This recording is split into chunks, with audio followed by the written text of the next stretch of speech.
भंडारा गोंदिया भंडारा जिले के सांसद प्रशांत पटोले तथा पूर्व सांसद प्रदेश अध्यक्ष नानाभाऊ पटोले सैकड़ों कार्यकर्ता के साथ वैनगंगा नदी में जल समाधि आंदोलन शुरू किया गया, जिसमें प्रमुख मांगे किसने की धान खरीदी शुरू की जाए, पिक विमा तथा बोनस देना, ओबीसी कलम जनगणना में होना, किसने की कर्ज माफी, बिजली 24 घंटे 34 गाँव का पुनर्वासन, गए गाँव के नागरिकों को सुविधा मिले, विविध मांगों हेतु कांग्रेस का जबरदस्त प्रदर्शन रहकर प्रधानमंत्री तथा मुख्यमंत्री इन मांगों को पूर्ण करने हेतु जब तक लोगों की मांगों को पूर्ण किया नहीं जाता तब तक यह शुरू रहेगा। यह उल्लेखनीय है। सतीश पारदी की विशेष रिपोर्ट। आपण पाहिलंय की महाराष्ट्रामध्ये जवळपास रोज 10 शेतकरी आत्महत्या करताना आपण पाहतोय। त्याच्यात महिला शेतकरी सुद्धा आहे।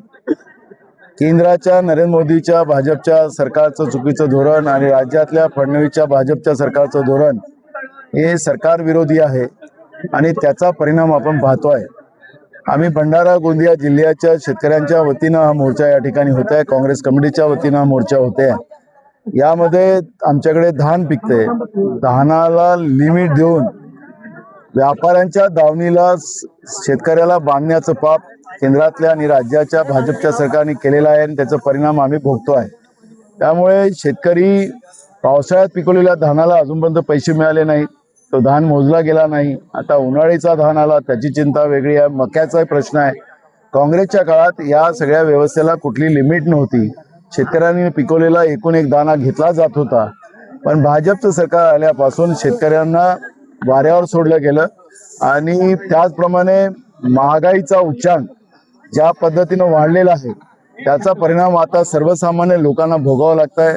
तेही कुटुंब उद्ध्वस्त होत आहे आणि त्याच्यामुळे आत्महत्याचे प्रमाण वाढत चाललेले आहे। या आंदोलनाच्या माध्यमातून या सगळ्या प्रश्नाला वाचा फोडणं आणि राज्यातल्या शेतकऱ्यांना, शेतमजुरांना आणि मध्यमवर्गीयांना हा संदेश आम्ही देऊ इच्छितो की तुम्ही कोणीही आत्महत्या करू नका। ज्या बीजेपीच्या सरकारच्या चुकीच्या धोरणामुळे या तुम्हाला आत्महत्या करावा भाग पाडला गेला, तर त्याच्यामुळे तुम्ही आत्महत्या करू नका।